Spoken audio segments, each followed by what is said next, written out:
Welcome to our AJAG PD Pod, the place for discussion, debate, and learning about all things accounting. Our hosts, Ivan Tabak, Jonathan Tucker, are CPAs that have been in practice for more than 3 decades. Together, they bring varying experience and viewpoints to the table, not to mention a little humor, too. Join us as we talk through current issues and hot topics, tap into expert guest insights, and enjoy the odd walk down AJAG memory lane. Before we begin today's podcast, please note, although the educational material within the podcast has been carefully prepared, none of the persons involved in the preparation of the material accepts any legal responsibility for its contents or for any consequences arising from its use. As well, the podcast material and the references contained therein may reflect laws and practices that are subject to change. Advice regarding a particular fact or situation should always be reviewed by a qualified professional. This podcast is produced and distributed by AJAG Professional Development. For more information about AJAG or any of its offerings, please visit ajag.ca.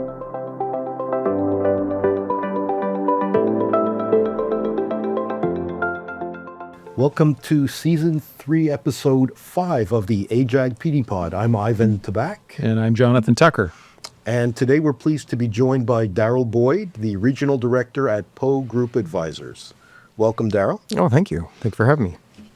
It's great. So, Darryl, why don't you give us a little background of yourself, what your business does, and then we'll get into it. Sure. Well, basically, business-wise, we help people through major life transition. So that's in the buyer's case, who's buying an accounting firm. We basically help CPAs, seller firms, bookkeepers, anything in the accounting space. And a buyer buying a firm, that's a pretty big deal, what they'd be embracing to do that. On the seller's side, which mainly we're working directly for sellers, they're selling their life's work, really. There's this trust between them and their clients and their staff, and they're reaching the age where they're thinking, okay, I want to retire, or they're younger and they want to do something different. So we help through that. And it's a combination of technical things that have to do with the sale, emotional things that have to do with as a human being going through all of that, and then working through with 2 separate people to come to an understanding, which sometimes is harder than others. Generally, it's good. It works pretty well. The way that we do that is through a process that we have, and it sort of governs what we do, and it works really well. How long you been with Poe? 10 years now. Okay. Yeah. How long has Poe been around? Early, I think it was 2003, 2004. Okay, so 20. Early it started, so 22 years. Okay. Out of the U.S. originally? Or Yes, I'm referring to Canada specifically there. Okay. It goes back a little bit further in the U.S. Sorry. Yeah. So do you act solely as brokers, or do you consult as well? If somebody just wanted to, learn the process, what can I do to clean up my practice? Well, it's a good question, because a lot of what goes into preparing somebody to sell also has the bonus of making your firm better. So have I helped people to sell their firm who end up not selling because now it's really good and they don't want to sell? Yeah, absolutely. But that's sort of part of it. So it's not something that I charge for separately. It sort of just goes along with it. Now, we do have a coaching program. It's called Accounting Practice Academy, APA, and that's what it's for. It's to help an individual, and they have groups together that will meet different firm owners. And what's your relationship with a party? Are you representing the seller? Are you representing the buyer? Right. Yeah, we represent sellers. So we work because there are buyer brokers as well. It's a little more common in the U.S. than in Canada. But here in Canada, I'll put it this way.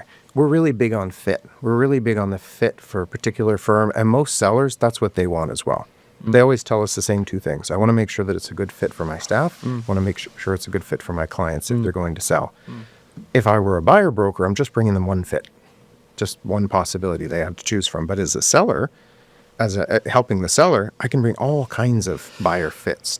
So for buyers, I guess they're faced, you and I bought a practice when we started because we thought it was a fast way to accelerate our revenues, and we would pay out over a couple of years, so we'd have the cash flow to support the purchase and things like that.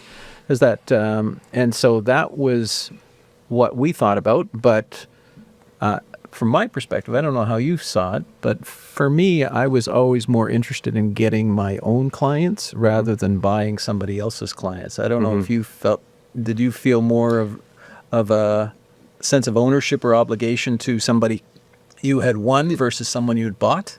Yeah, for the ones I remember, the ones that we bought, it was from a practitioner who had been there for, he'd been in practice for what, 40, 50 years, and it was pretty tough to gain the trust of Was it? of some of the clients Because of the age gap.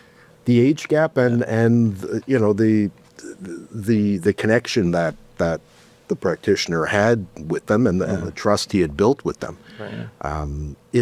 We lost a few right out of the gate because they said, The stories we could tell you, Darryl, about this guy, it was unbelievable. Firstly, it was CA magazine, and they had classifieds, and so I responded to this ad and went and met this person, and Ivan was in the office, and so anyway I chatted with this person who was supposedly selling me his practice, and then I think you called me, didn't you, or you got a hold of it?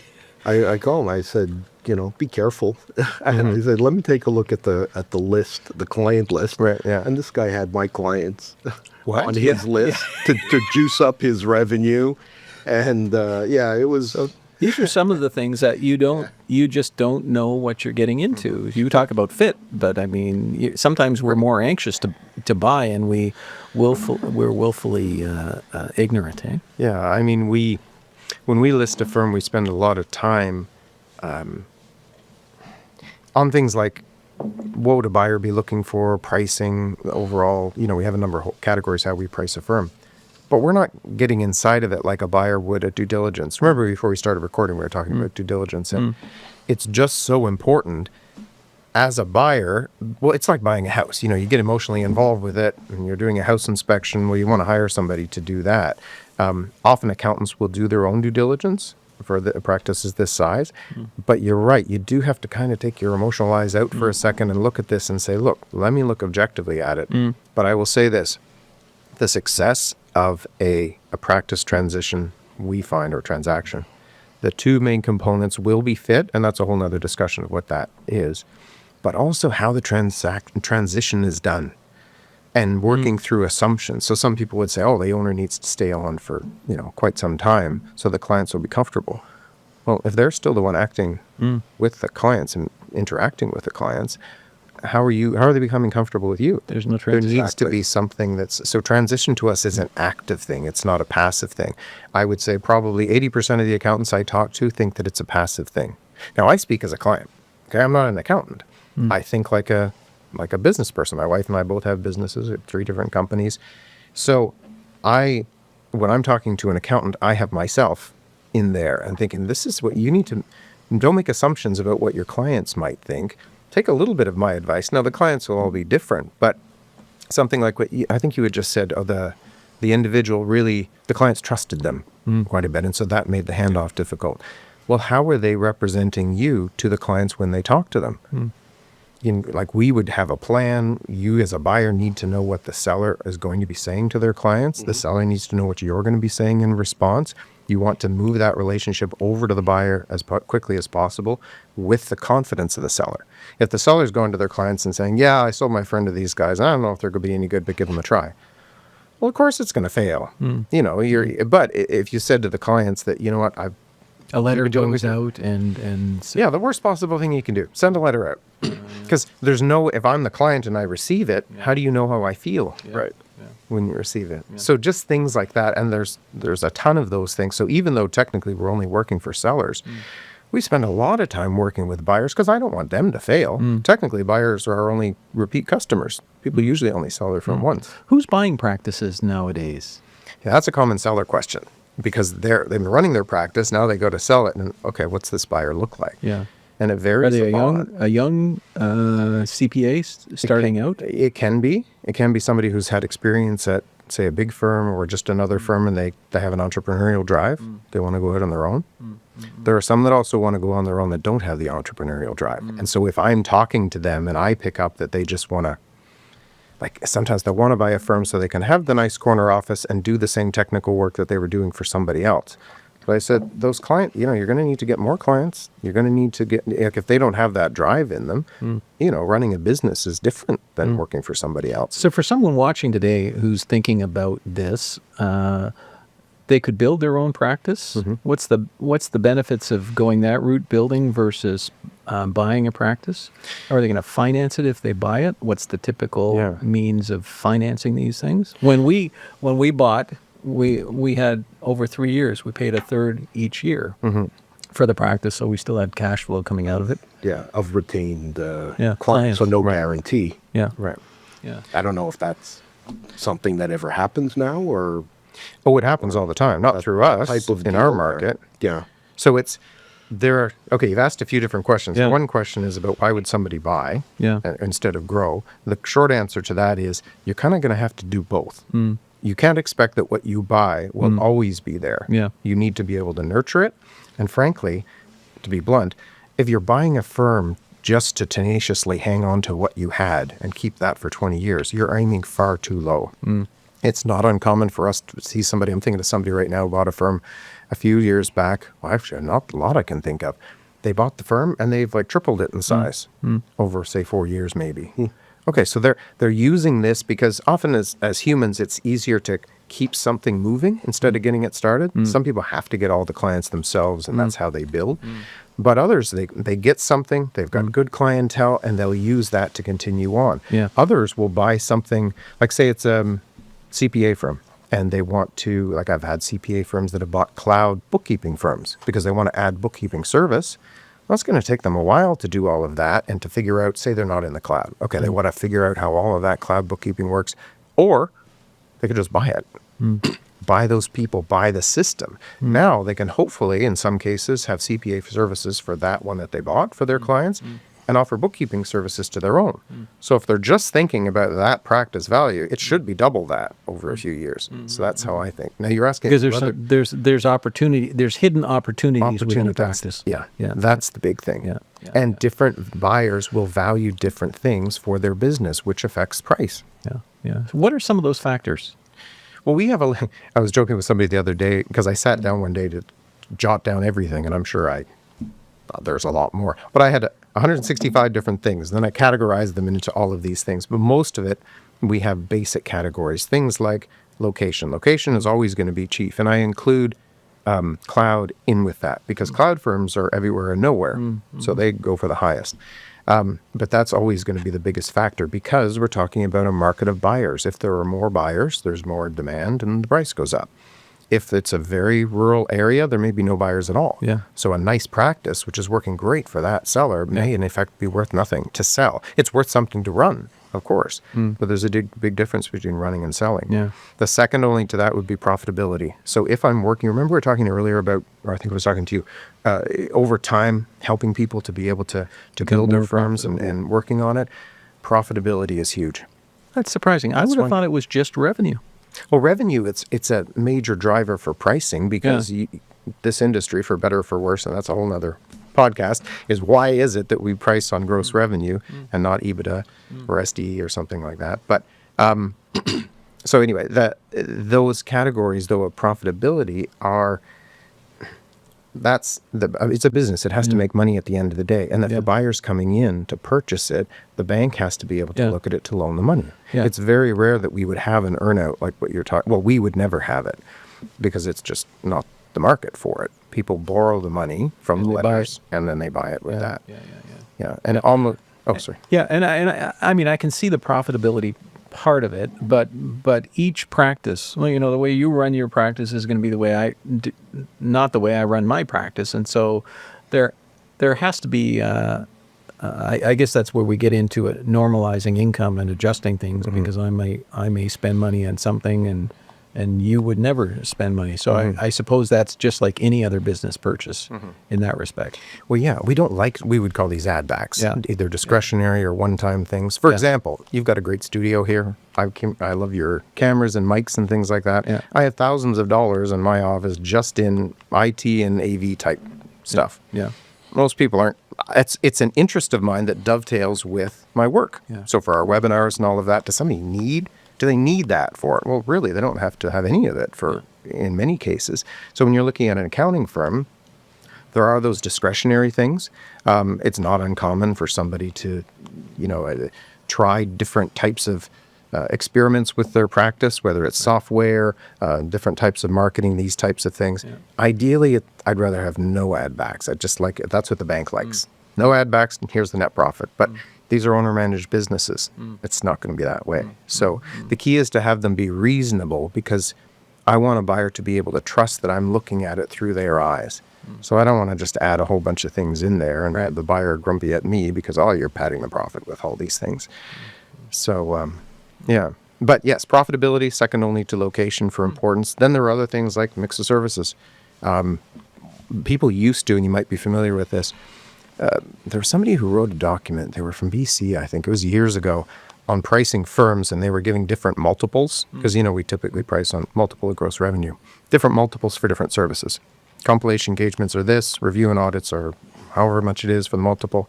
I've heard people say now personal tax, they'll do it like 50 cents on the dollar, or even nothing in some cases. But in our case, personal tax usually just goes along with the firm. It's just, now, if they can minimize it and not have like walk-ins, that type of thing, that's ideal. But if you're going to buy a practice and you're going to come to the seller and break it down like that, I think it's an outdated way of looking at it. It doesn't speak to IT. It doesn't speak to technology, any kind of technology. It doesn't speak to workflow. It doesn't speak to employees. It just says that the value of the firm is the sum of the multiples of its services, which is kind of weird. So I think a long time ago, when especially, I think maybe it's the big firms, it could be regional firms, I'm not sure, that sort of started this way of pricing and breaking things down. It works for the buyer. But in a market like this, where there are a few sellers and lots of buyers, a buyer, if they're offering on a firm in that fashion, they're probably going to get ruled out, because the seller doesn't like to see that. They're looking at their whole practice. So would you say there's more there? You said there's more buyers than there are sellers. Is that the case? That's not always been the case, though, would you say? No, I'm sure it changes. It's certainly been the case in the whole time I've been here in the past 10 years. And I don't see that changing anytime soon. But yeah, like any market, like housing market, anything like that, I'm sure there are fluctuations. It's also interesting to see what a buyer will do with the practice. We were talking about that a few minutes ago. What one person might see is, why would I want to buy that? Somebody else will take that and they'll build something with it. And now this is, again, a whole nother topic, but a lot of the conversations I've had this year are people who are, well, for lack of a better term, afraid of AI and what it's going to mean in the accounting industry. I'm looking at it a little bit differently, because I see all of the things that I think accounting should be for their clients, like me, what I want. I can honestly tell you, my accountant is not, maybe they're listening to this, my accountant is not doing everything that I want them to do right now. My accountant's really good, okay? Not doing everything that I would want them to do and that I'd be willing to pay for, aside from any AI type of thing. In other words, I think there are things that this industry can provide for its clients, and not just through adding services, other things, that really, if AI can help with some of the things to make, and I'm not a huge fan of AI, but anyway, if they can make certain things more efficient so you can be more in touch with me as the client and what I need, that's going to be better for the client. And frankly, I think you'll run a better business as an accountant. You'll be more in touch with your client. So, oh, by the way, when you were mentioning before about the practice that you bought and and feeling like you weren't connected with that client, probably if I were doing an analysis of how the seller was interacting with those particular clients, I would advise you as the buyer how you should do that the first year. So let's say that you buy a practice and you, often I'll tell sellers, okay, you've done the year end for this particular business, you've done their tax return, what's the next step? And they say, well, what do you mean the next step? What's the next step for the client? Oh, they come back next year. You're going to have this business guy that you're not going to talk to for a year, and you're just hoping that they're going to come back? What kind of service is that? I have a quarterly meeting with my accountant just to check various things. Now, I pay for it, but I'm happy to pay for it because I want that connection. So if you're a buyer coming into a practice like that, and you say, look, I know the previous accountant you met just once a year, we actually find that there are other things throughout the year where we want to be able to make sure that you're updated. Sometimes there are tax changes. Instead of you waiting a year, we'll update you. Now, not every client will want that, but some will say, oh, this is great. Now they have something, because they're wondering what you're going to say in those meetings, so they can't leave, because they're always going to be thinking, I wonder what would have happened if I had stayed. So, You were talking about the different components or different types of practices, some that are more assurance-driven, for example, some that are compilation When we were or talking about bookkeeping. mix. Yeah, so and for mix. valuation. Yeah. Yeah. So we've got all Where of are those. values? How are they weighted? If somebody has a compilation in practice, for example, how are they going to fare? Or what should a buyer be looking for in terms of good value of buying a practice if they're up against competition? Yeah. Okay. Number of things. I don't want this to become more like too complex, but depending on the buyer and depending what you're wired for, the really good buyers seem to be able to work past the competition, even in our market where we have many buyers that are. First of all, they listen to us. They don't make silly mistakes. So that What's a silly mistake? A silly mistake would be we ask them to make a profile based on the questions that we have of a practice they're interested in. Okay. And some people give these laconic answers, experience. We got a whole place so they can write about themselves, 10 years. You've got somebody that's wanting to entrust their clients, their staff over to somebody. They want to know about you and they want to know why you like their practice. This is why we put so much detail in our practice profiles. I tell people, find yourself in the profile. If you're not finding yourself there, You're trying to sell yourself. Well, yeah. Yeah. That means that if you have supplemental material you can give us, do that. You can make a video of yourself. You can do it. And I've had people do that. Do whatever you want, but just listen. So that's the first thing. So that would be a silly mistake. So I've talked to buyers complaining they can never get in front of a seller, but they get rejected because they'll put on there, how will you finance the practice? Okay, they'll say, well, I'm looking for an earnout or I'm looking for seller financing. I think I've maybe done 2, maybe 3 partially seller finance deals in 10 years. The only time there has been an earnout is never the whole practice. The only time I've done, I think maybe 2, an complete earnout for a practice is with an estate. So the CPA has already passed away and we're just dealing with, there's too much buyer risk there to not have that. Anything else? So you have somebody who's going in to make an offer on a practice, but they're not aware of the market that they're in. So they're saying, oh yeah, my colleague told me it's a 5-year earnout. Well, no, it's not in our market at all. So that would be something silly. As it relates to services though, a lot of people over the past few years have been getting out of assurance. They don't want to do audits and reviews anymore. So there are opportunities for smaller firms to be able to buy those because there's a whole bunch of CPAs, but there are only a few LPAs. Yes. So if you're an LPA and you want to set yourself apart for the clients that don't want to go to the big firms for their assurance work, there's an opportunity there. Yeah. Because the pool's smaller. Yeah. So things like that. If you have a very particular way that you integrate the services that you do with other things such as bookkeeping. I have people that have added the components as it relates to HR. Some of these things actually I pick up. There are some firms in the U.S. that are much larger, not the big firms, but some of them that are particularly good at understanding what their clients want and either adding those services themselves or having strategic partnerships with those services. So if you're starting a new business and you say, oh, I need to hire some people, what do I do? We're going to connect you with our HR expert here because obviously you're too small to have your own HR department. There are some things you're going to need to do this.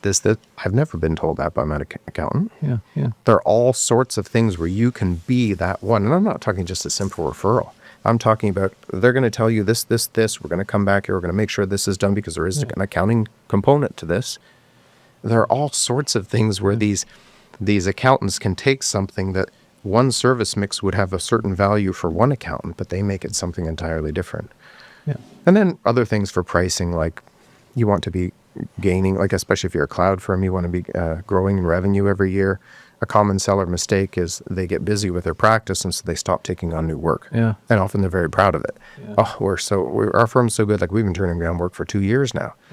Well, the buyer's not going to want something where those referral sources are drying up. So take on good new clients. What are red flags for a buyer in a practice? That would be one, right? Where they're not taking on new clients. What else? It doesn't have to be a huge red flag, but it's something to keep in mind. The thing that could exclude a buyer from a practice, like a seller wanting the right fit, is also something that can be a flag if it's the opposite for a buyer. So if you as a seller in your conversation, they're going to take anybody, the seller, and they really don't care, and you're paying cash for that practice, I wouldn't buy that practice. I want to buy it for somebody who cares enough about their clients that if I'm not a good fit, well, I don't want to lose money and buy this practice and not be a good fit for it. And occasionally, usually those sellers wouldn't get that far with us because I'd probably reject them. Like I reject listings every year just if it isn't a good fit. Not that they're doing something bad, but if they don't recognize that fit component, that's very important to us because we know it's important to buyers.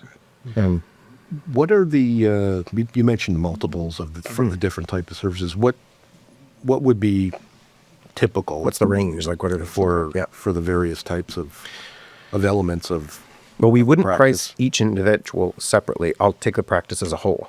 So instead of, like what I was talking before, I won't be valuing compilations at one and personal tax at another. I'll take the value of everything.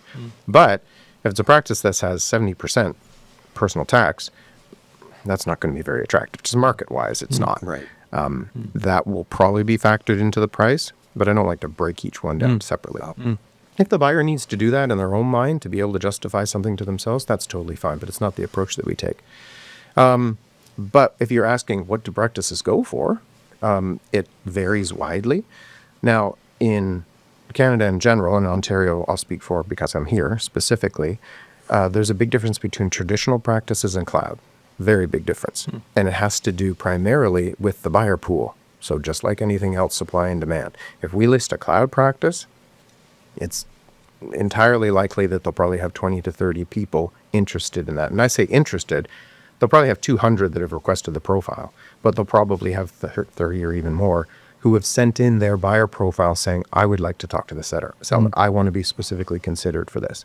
Well, it's a lot of people for the seller to work through. Now, it doesn't mean that they can just ask for anything for the practice, that it goes, there's a limit. But it still has to be fair at the end of the day. But for a traditional firm in a rural area, there may be no buyers. We talked about this earlier. So that factors into the pricing as well. I'm not saying, just to be on the record here, I'm not saying that cloud is the best kind of a firm. I know very, very well-run traditional firms, and in my experience, because I have the data, traditional firms tend to be, not always, but tend to be more profitable. Somebody would think cloud is because they have less expenses and they don't have rent and that, but often they feel the competitive pressure of other cloud owners. They put the pricing online, which I would never do, things like that. So traditional firms, it's almost never that we would sell something for one times. And I say that because some accountants think, firms are worth one times. And of course, or One-time billings. Yes, one-time billing. So most things in the GTA here, Toronto and the GTA, would probably be 1.1 to 1.3. But for a very profitable firm, it can go a lot higher than that. For something that's just has something that's unusual, that's really desirable to a buyer, and there can be many things for that. Have we sold traditional firms for 1.5, 1.6 multiples? The record I've had personally for a traditional firm is a 2.1 multiple. Wow. Because it was a money-making machine. Wow. It was making as much money as a firm double the size. So even at a 2.1, it was a bargain for the buyer. Years after, the buyer's still laughing because they bought something that was quality. A red flag could be buying a firm that isn't as quality and overestimating how much time it would take to improve it. And so when you say a well-run firm, what's a well-run firm? And I'd also say, some of the rules of thumb I've heard has been a third, a third, a third. A third overhead, a third payroll, a third profit. Are those valid measures? Are they old-fashioned? Yeah, I would say they're measures? old-fashioned Really? at this point. So if I see 30% or 33% for a firm, that's profitability is just too low. Wow. It might be for a cloud firm. That's sort of normal for cloud because they're less profitable. It's interesting that cloud firms tend to be less profitable, but they sell for more. My gut feel would be like 50%. Of profit. It should be. We like A to profit. Now, when I say profit, I'm adding the owner's salary in. Okay. So I'm saying net profit plus the owner's salary plus any discretionary add. I see. Okay. I like to see a minimum of 40% cash flow to owner, and so does the bank. Is it not uncommon to see 50%, like you said? Yeah, absolutely. Yeah. If it goes into the high 50s to 60, those are the ones that can raise the multiple. The problem is if I have a seller that sees those multiples, you had this one listed for such and such, they're working at 35%, but they want a 1.6 multiple. Yeah. There just isn't. You're the accountant, Yeah. and there just isn't enough money there to be able to pay the loan, to pay themselves, and to be able to pay the operations of the store. Unless they're a desperate buyer, from the standpoint of saying, you know what, there's more buyers than there are sellers, so I'll pay more. And instead of desperate, maybe we should say motivated, because they might have a particular use for that one. Yeah. Instead of, I can only value a practice for what it is, the buyer can value it for what it will be for them. Yes. I remember what I was talking about before with buying a bookkeeping firm. Yeah. That's probably going to be worth double to that CPA firm if they're able to, Yeah. cross-service the clients. Yeah. Cloud usually starts around 1.3 times, and it can go up to 2 times. Now, when I say 2 times, because everybody suddenly wants to sell for 2 times, yes, that means the best firm. Now, cloud, 4 things for cloud. It can be managed remotely. Yeah. The staff are all remote. Yeah. Like there's no office. Yeah. The clients are all serviced remotely, and Yeah. you're not going to the client's office. Yeah. A bookkeeping firm in Toronto where you're going to the client's premises is almost unsaleable. Yeah. Like I just won't take it. It's not. I'm sure it's a great business. It's just not saleable. Nobody wants it. And then fourth, and this is key: are you running it with cloud type apps and in a cloud fashion? Cloud fashion would be usually subscription type of model. And what's interesting with these, a CPA firm sometimes, when a CPA gets around to billing, sorry, I shouldn't caricature here, but often people don't bill as they should. Yeah. So when they bill the clients, and then it takes 30, 60, 90 days to collect. Yeah. These cloud firms, they're billing before the work has ever been done. Yeah. They're billing per month. So cash flow wise, they make up for their profit Yeah. with With their cash flow. Yeah. So you talk about certain things that would set a firm apart. Yeah. Whether it's traditional, that it's a natural outflow from profitability to say, okay, you're this profitable. Yeah. How quickly can you collect? Yeah. Yeah. Interesting. Due diligence for a buyer. I don't think you spend a lot of time in terms of due diligence, but do you have any resources that somebody who's looking to buy a practice Yeah. can use, or are there tools out there that you're aware of? There are certain tools. Some of the best tools for them will be, if they're an accountant, their own training as an accountant. If they can try to approach this like it's not uncommon for somebody who's buying a firm to have clients that buy. If people are willing to pay for a cloud firm more than for a traditional firm because it makes less money, I'm not sure there's a lot of business acumen going into this, right? Well, What's interesting, interesting? accountants, like Yeah. business acumen. Do we have for our own stuff? Yeah. I mean, I'm my worst client, right? Yeah. I can make decisions for clients. Yeah. I can't make For yourself, I know. good decisions And for sometimes myself. that's I'm how I'll more help. impulsive. Yeah, and I'll help a buyer. I mean, I can't do their due diligence for them, but we do have a list if they ask for it to say, look, here are usually the standard type of things that you're going to check. Now, there should be things that just go without saying. You're going to want to make sure you're looking at the financial statements. You're going to want to look at the deposits to make sure that, if you go into a firm and suddenly you find everything's cash, Yeah. and half of it's being declared, okay, well, you're going to exit right away. I mean, that's not good. Yeah. And I've had this happen. Not that I've listed, but, I'm talking to a seller and, oh, yeah, I have, clients of this type of business, and this isn't on my books, but they'd be, well, I can't sell that. What I hope to find a buyer. But, but due diligence is really key. I will say this. If you're going to be doing due diligence, you have a span of time. Now, it doesn't take 3 months. Our due diligence for our buyers is usually 2 to 3 weeks. But avail yourself of the time to spend time with the seller to ask questions like, what would you do if you were my age right now? Yeah. What would you do to build the practice? What would you do? Some of those other things that it should go without saying, the numbers and the checks. And if you're doing something like a share sale, there are certain things your lawyer needs to be doing and checking. Yeah. But spend some time to also dialogue. It will also, your questions could bring up, let's say there happens to be a red flag. People, when they have their books, okay, they're showing their books, but in their conversations, things tend to come out. Yeah. So if you hear something that whatever it happens to be that's a concern, there's your opportunity to dig a little deposit bit bar. Yeah. Other things like documentation, how well are files? Like I know for me, I don't know about you, when you meet with a client, we record. All of ours is documented. So anyone, if I get hit by a truck, somebody can come in and look in the file and they'll see transcriptions for every call. Oh, that's really good. Right. Yeah. So just so people can pick up and see what was said. how much fees were quoted in that conversation, because there it is. So, Well, for a buyer coming into a practice, if they have really good documentation is something that can move to those higher multiples, because buyers will pay more for something that they're comfortable with. And if they're comfortable for something, when they can see that it's there. If I tell you that we've had clients coming in, we get probably 2 client inquiries a week. Okay, well, where do you have this? Well, I just know. Well, that doesn't inspire confidence. yeah. But if you track, I have some sellers will show me, they track every inquiry that comes in, what ended up happening with it. There's a whole story to tell that a buyer's thinking, they've been on top of these things. Documentation. I have some people that are planning. There's one person, he said, okay, my lawyer's got me planning my estate. They're not looking to sell right now, but they want to get it in a position to do that. They have extensive notes on all their clients. So if something happened, they can as easily as possible have the lawyer reach out to me and say, we need to list this right away. And I have the confidence to be able to tell the buyer, this is a very well documented practice, not only on the clients, but on the processes, how it's all done. So really good point. That's something that can set you apart. Yeah. Also, like you were saying, billing, are you still manually billing, or do you collect every month? And just that cash flow? What how do you handle billing on yours? Or you've always been good at I'm old fashioned. So, I'll bill typically, unless it's a special engagement, something unique happens during the year that builds up time. Generally I'll bill a client annually.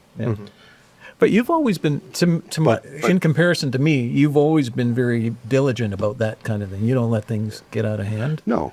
I mean, generally a file doesn't go out without a bill. So I'm not waiting long after the job is done to bill. But again, unless my whip is, gets up to a point where I'm not comfortable during the year because something special has happened, I'll generally bill annually, and clients are happy. I have tried the quarterly billings, etc., and it's not so much the clients are opposed to it. I fall behind on it, and it's more work for me to manage that. Right. Yeah. So it depends with some of these things. If it's more work for you to go the more efficient route, then it's not more efficient. Exactly. And that's where some of these cloud firms are set up really well technology-wise. Yes. But that's only part of it. You need to know your clients as well. Like, for example, for me, if you ever have me as a client, you're welcome to. I hate to process invoices. So if it can be something that's automatic, as long as we're on the same page, I trust you as my accountant, that's totally fine. But I also wouldn't want things to bill up. I think annually in terms of what my costs are going to be for professionals.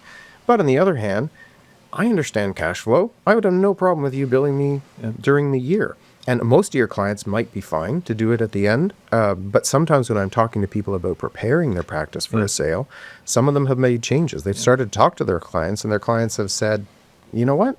You can take it off my credit card, or you can go through the year. Because I've had probably more sellers making an assumption about what they think is right for their client. Like I've had some say, well, we bill by the hour because that's the right thing to do.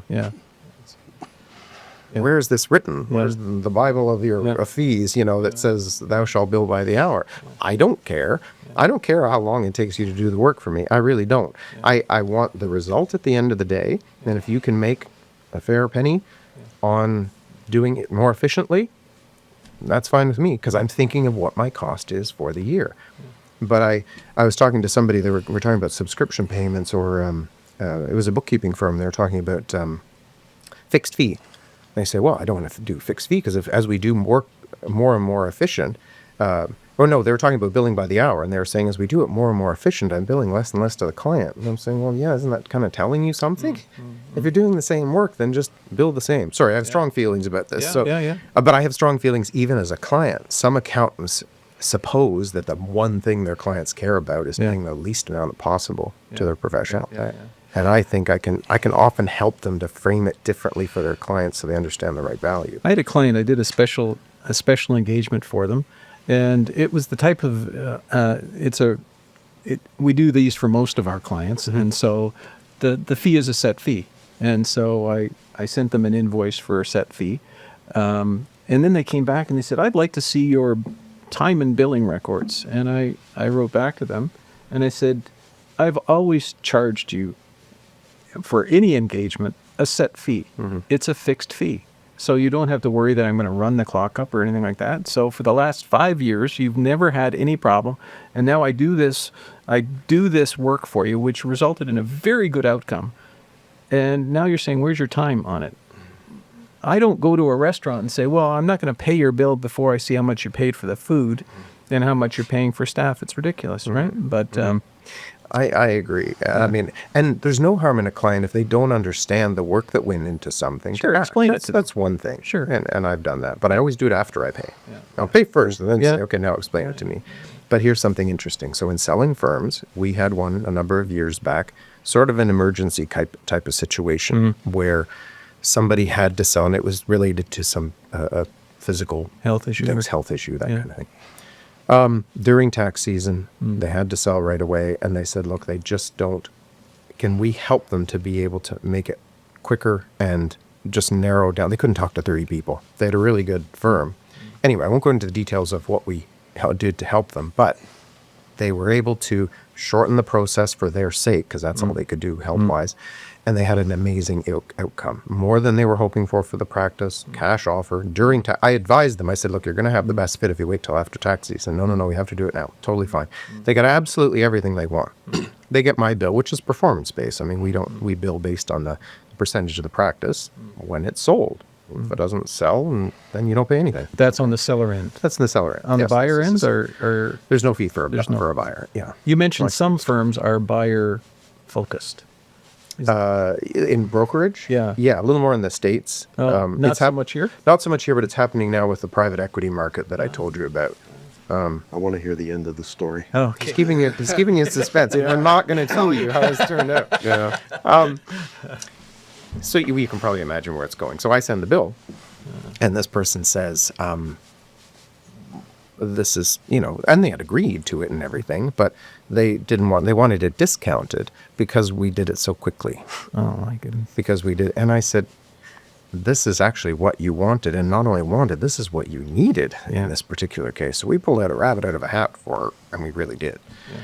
And they just didn't want to. Wow. And of course, they ended up doing it. They were delayed a little bit in doing it, but it is interesting as humans how we'll see things. Yeah. I see it as the reason why we were able to do that is the tens, if not hundreds of thousands of dollars of marketing over many years to build a buyer pool so that we could do that. Do you know how hard it is to sell a general business? Talk to general business brokers. Yeah. We just, because we do it in 3 to 4 months, it's now become so easy in this environment. Yeah. People don't realize that accountants are really spoiled compared to other industries. Yeah. So anyway, just an interesting one there. Yeah. Well, it's like that old the story, the plumber, right, who comes and spends 30 seconds, fixes the problem, and charges $250. Yeah, and it's it's what, $1 for my visit, and the rest to know. Yeah. What to do in this thing. I had a situation like that with, I won't go into what it was, but it had to do with a particular tax thing. It had to do with Canada-US stuff.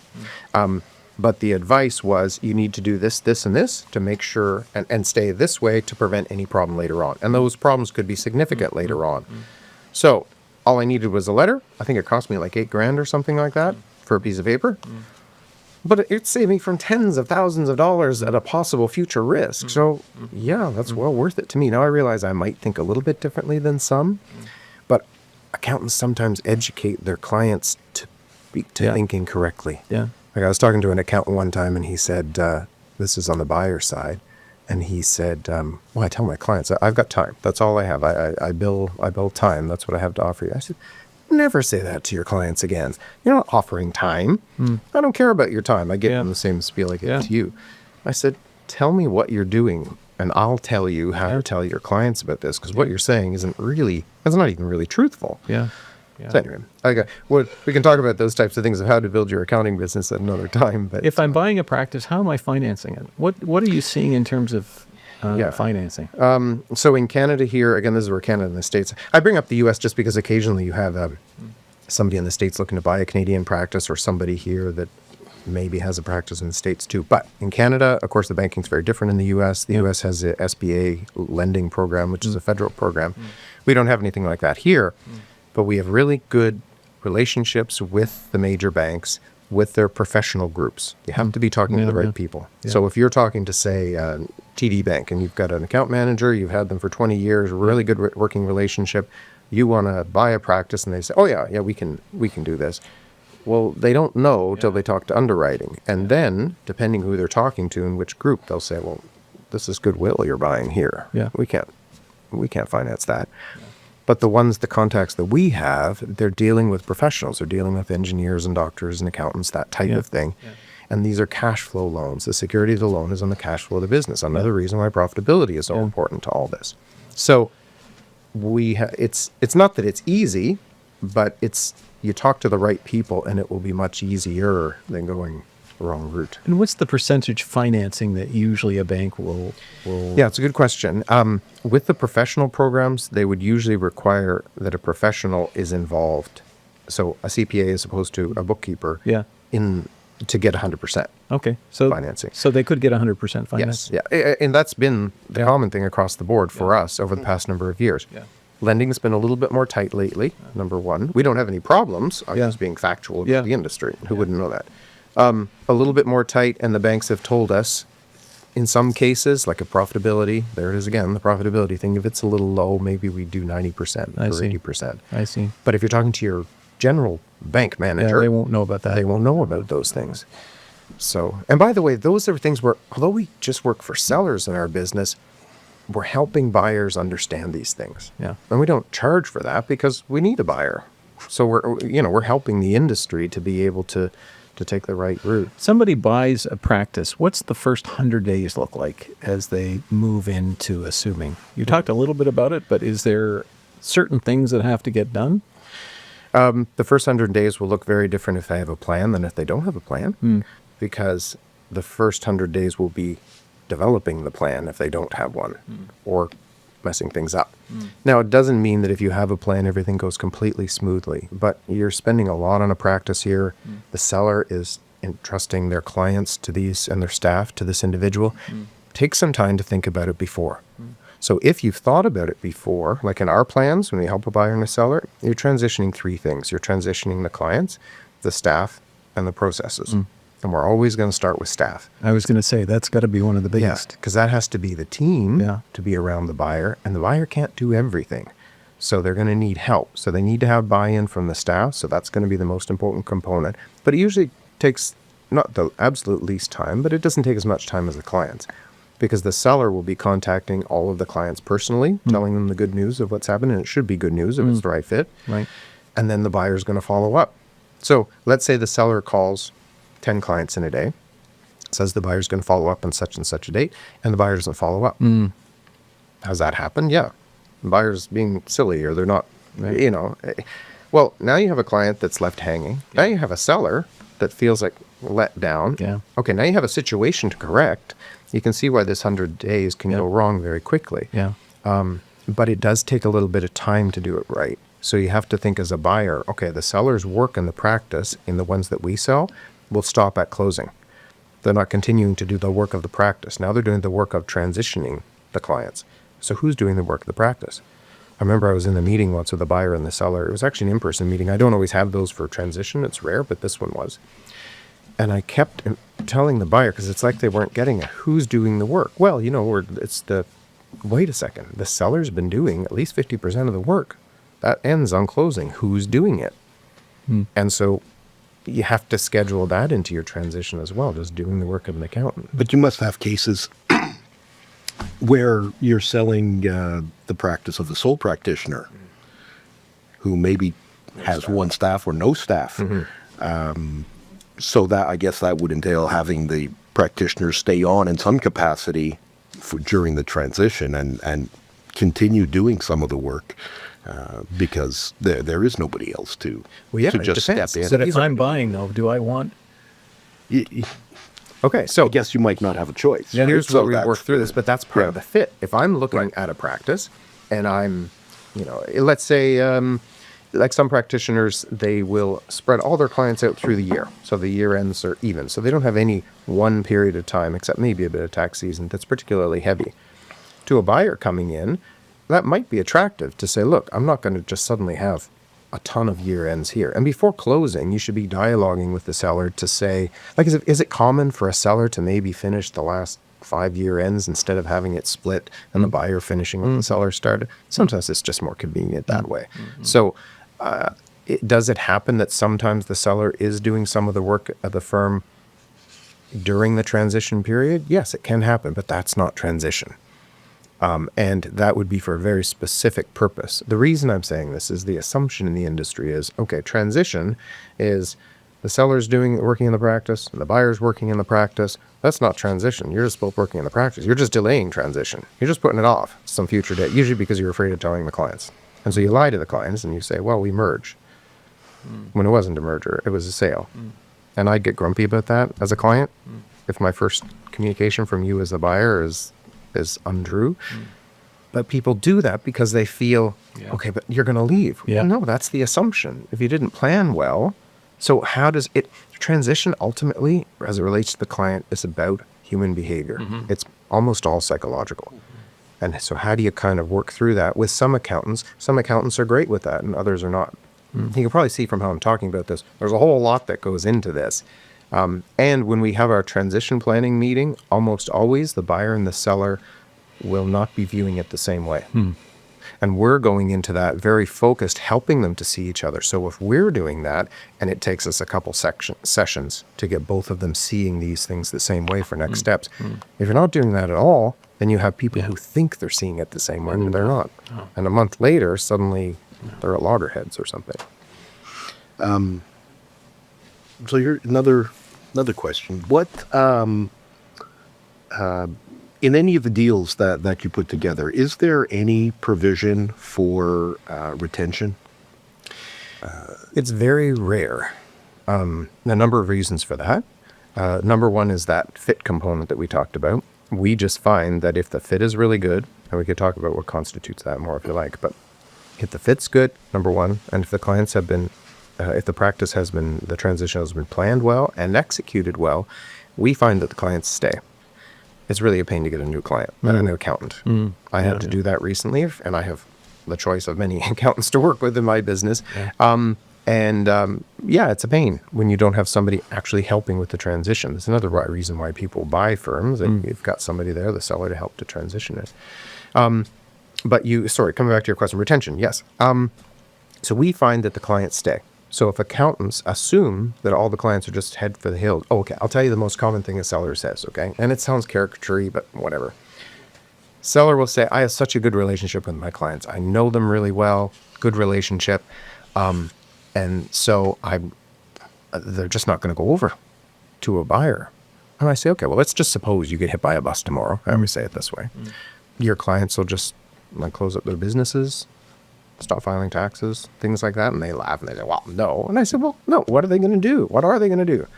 Well, they're going to find another accountant. Will you be there to help the transition and guide them through and tell the other? No, you won't. You're under a bus somewhere. So factually, will your clients transition to somebody else who's not a good fit? Well, yeah, they'll have to. They'll be forced to. Well, now they're sort of forced to work with you retiring, but you care about these people. So you've said, look, I've been servicing you for 15 years, taking care of your accounts.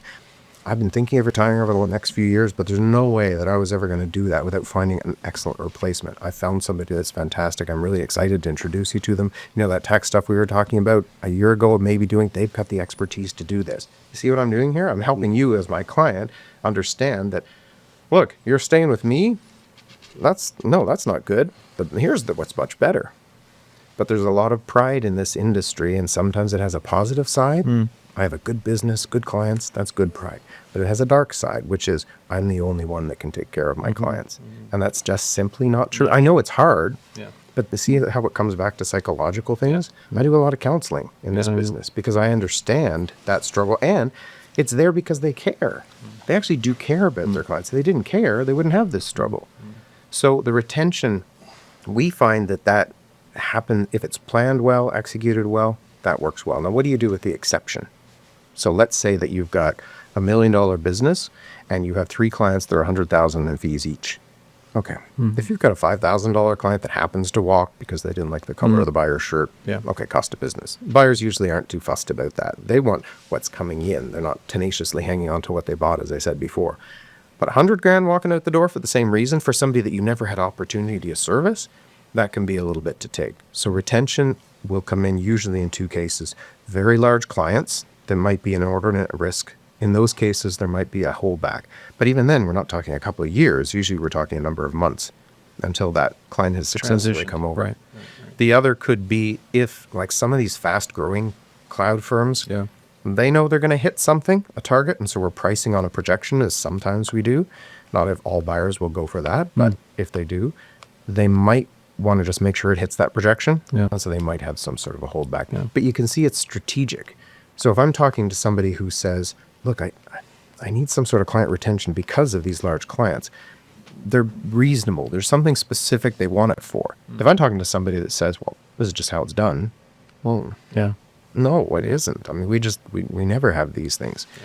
The difference, people have different approaches. Like the big firms buy in retention because they can, and that's just the way they do things in their market, but not in our market. So, yeah, it doesn't mean that you go into it. It means you have to go into it very seriously as a buyer, because you're buying something that every business purchase involves risk in that sense. But the banks are financing these because they know the clients tend to stay. We know the clients tend to stay, and the buyers, they increase. It's very rare that you have, like, you just don't have this max exodus of clients. Right. One other thing I'll say is sometimes a buyer will tell me, well, I talked to my lawyer and they said 25% of clients leave or 10% of clients leave. Where are they getting this data? But to this day, I've never had anybody. I said, can you please just have your lawyer tell me where you're getting this? It's not from us. Yeah. Yeah. I guess the other retention would be staff retention, right? Yeah. If somebody comes in and they're just not, that's something that's particularly important. Yeah. And that's where the staff is going to be that first component. Yeah. That fit for the seller. Like if you're as a seller and you're very involved with your staff, you're helping them, not a micromanager in the wrong way, but just you're quite close to your staff. Yeah. And a buyer comes in that's much more standoffish. They're never in the office. They're never interacting with people. Yeah. To me, that would be a poor staff fit. Yeah. So you're setting yourself up maybe for staff leaving. So, and oftentimes those client relationships are pretty close to staff as well as they are to the accountant, right? Because they're... Well, it's interesting when you look at, remember we were talking about pricing before? Okay, so staff is a component of pricing. Now, it's hard to put a price on it, but if the staff are poor, a buyer might be hesitant. Yeah. But if you have a staff that are all involved with the clients, then that means the owner could be freed up to do other things. So it's a benefit, right? Yeah. Well, but what if they have particular power with the clients and they can use those to manipulate you as the owner? You're like, I have these relationships here, so if you don't give me this pay, then you see how the same thing, depending on who it is, can be a plus or minus, which is also why you never tell your staff till after closing. Psychologically, as on humans, the seller side, when something's, on the sell side, and when of course, the buyer shouldn't be telling anybody either, but when something's been done and you've been told it's done, psychologically, we may resist it in some ways, but there is an acceptance that if somebody says it's going to happen, now I have power. Yeah. Sometimes extreme power. And it's happened that a seller has not taken our advice and it's gone poorly. I can see you're empowering the employee. Yeah. You're also making them anxious. If things are now uncertain, am I staying? Am I going? Yeah. And their work might start suffering. Or they might. Plus, they might start talking to the clients. So see, you hit the nail on the head there. You said they might be anxious. Most sellers want to tell their staff so that they won't be anxious. Right. But you're right. Do the opposite. My colleague, Lisa Hansiak on our team, she did a podcast this was one of the themes they were talking about. This is back in the winter, I think. And she was talking about this. She was saying, as an owner, you think you're alleviating the stress from your staff or the angst, but you're alleviating your own. Yeah. That's something you need to bear as the owner so that you're protecting them from something that's completely outside of their control. And you don't know if it's going to happen yet. Yeah, absolutely. Yeah. So it's a compassionate thing, actually, to delay. Sorry. Jumping back to the retention and transition, what about referral sources? would you handle those in any different way than you would with a client in terms of like if I've got, for example, a financial planner that feeds me a lot of business, and now I want, and maybe that was one of the good selling points, and the buyer is eager to retain that. How do you, is that something that you would look at? And so I would align that with part of the transition. Okay. There's a transition component. There's a purchase component, like the reason why they're buying it, all of these things. As it relates to transition, I would align that with clients because it's just important. Some referral sources are more important than clients because you could get a lot of clients. And so they should be dealt with in the same way, the same level of care. You're not going to send them a letter. You don't want them to find out from some client that they referred to. Very important. The buyer opportunities, yes, huge. Whenever you can draw out from your practice what things could look like from a buyer based on what you're doing now. Like say you've got, I know people that get work from lawyers or from lenders as well. They get work that's coming in. Maybe they don't even have capacity for all of it. They say, look, we're taking on this much because this is all we could do. If you have capacity as a buyer, and they say they do, here's what we see. We think you could actually get to these levels. And if you can substantiate that in your projection, which some businesses can do better than others, that can be a huge factor in those higher multiples. We've successfully done that. You can't expect a buyer to pay for something when it's pie in the sky. Yeah. But when you can substantiate those things, referral sources are huge. Yeah. So on that note, do you ever have deals where there's a contingent portion or an additional portion of a selling price based on growth coming in from referral sources or something? Sometimes it would be hiring the seller to be, let's say the seller's great at business development. They just bring people in. As a buyer, I'd be happy to pay them something to continue doing that work. Right. Maybe they don't want to be done entirely. They're still involved in their community or where business comes in.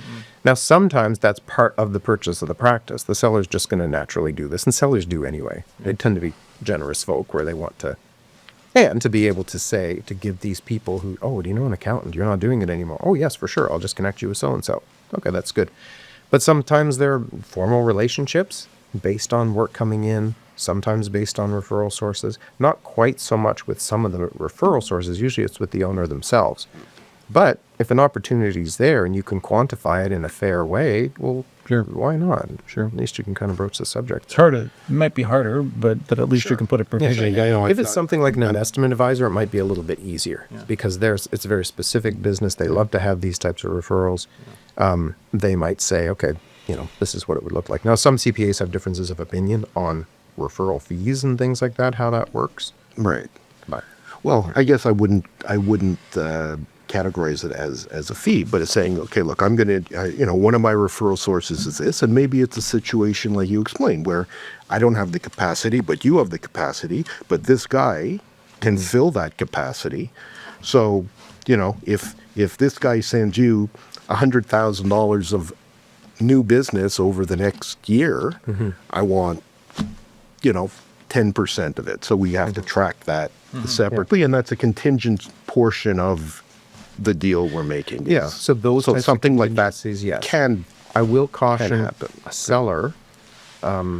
You're already in a market where you're getting a really high multiple. You're already in a business where you're getting cash on close. So the buyer's getting all the just be careful and try to be fair. Right? Have people who there are some people, if it starts to come across as grasping and greed, you just don't want that kind of thing to be there. You're already being given something that most other businesses don't get in other industries. And you guys, if you've ever helped your clients sell their businesses, they don't always get cash on close without retention, all these things. On the other hand, to be able to have as a sweetener or to be able to have as further convincing, for the buyer, they're concerned about this, but they're saying, well, look, instead of worrying about these two clients, these referral sources are probably going to bring you in $100,000, so you can keep it in your back pocket as something to inspire confidence. Yeah, I've had to live with this risk this whole time. I might lose a client of that size, and so it's just the reality of being in practice, right? So, and this is where negotiating can help, because I can help you as a seller to not approach things in the wrong way. You don't want to lose the wrong buyer because you're too demanding on this.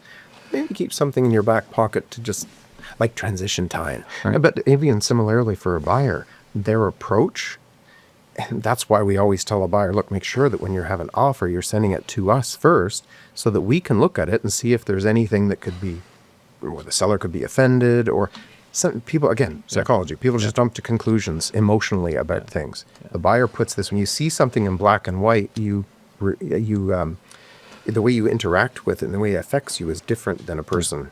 There's a reason. There's real estate agents. Yes. Yeah. I mean, Where in the that's that same way. buffer. Yeah. Yeah. Somebody who can just. I had this just yesterday because I was talking to a seller and just helping them see something and saying, Yeah. they kind of jumped to a conclusion of what the buyer was intending. And I said, I don't think that's their motivation here. Yeah. They're saying this is what they can do. It's not a reflection on your practice. It's what they can do. They can. Yeah. Okay. So you represent sellers, but where are you finding the buyers? Are buyers coming to you and just saying, I'm looking to buy, match me with somebody else? Or is there They are some doing other that, tool or but it's where you would find them? a lot of it is through our marketing, through the practices that we're listing. We do a lot to help to educate buyers, not only on buying, but running a successful practice.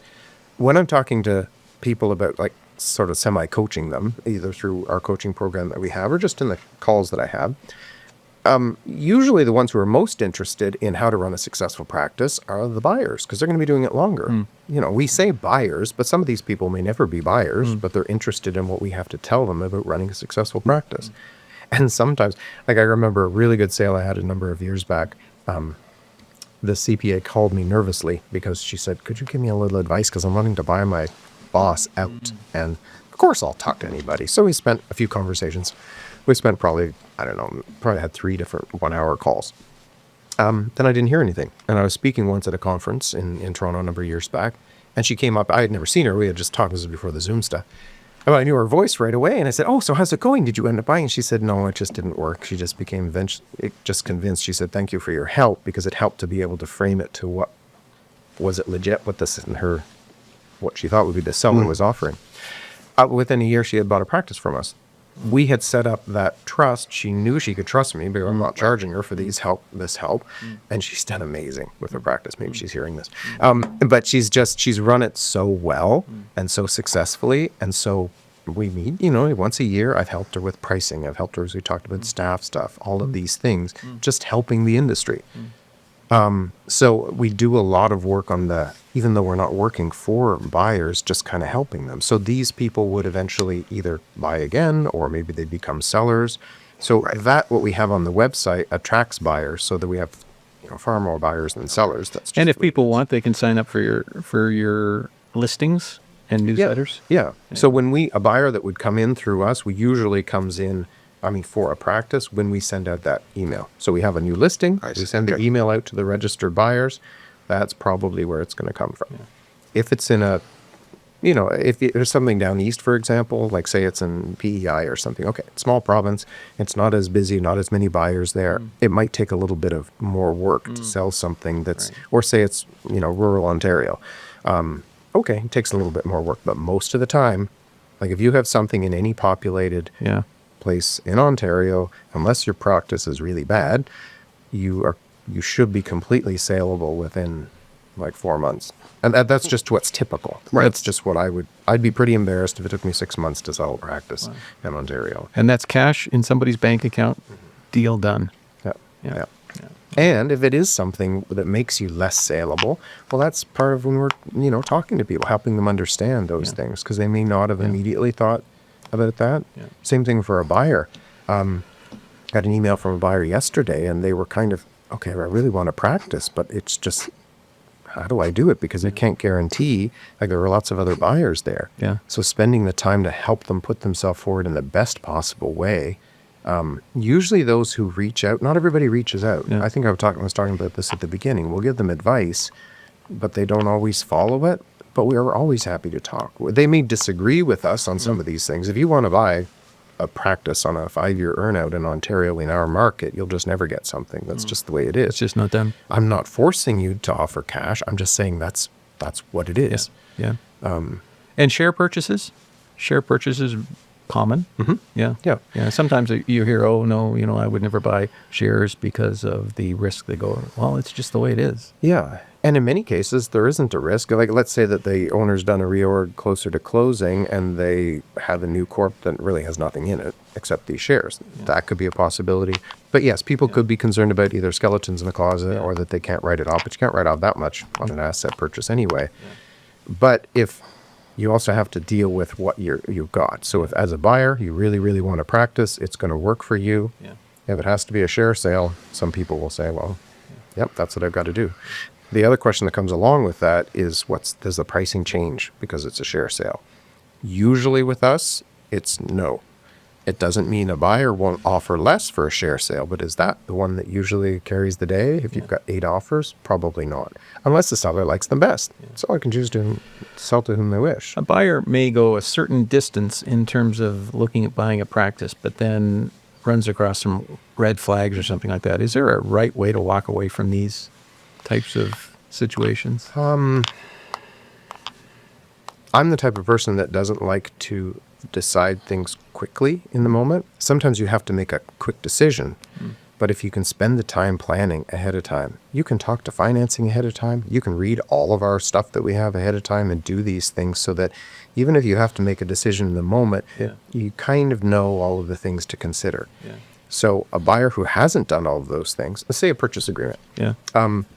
It's common in our industry to go in with an offer of straight to a purchase agreement. That's not typically how M&A works. Usually you have an LOI, a letter of intent.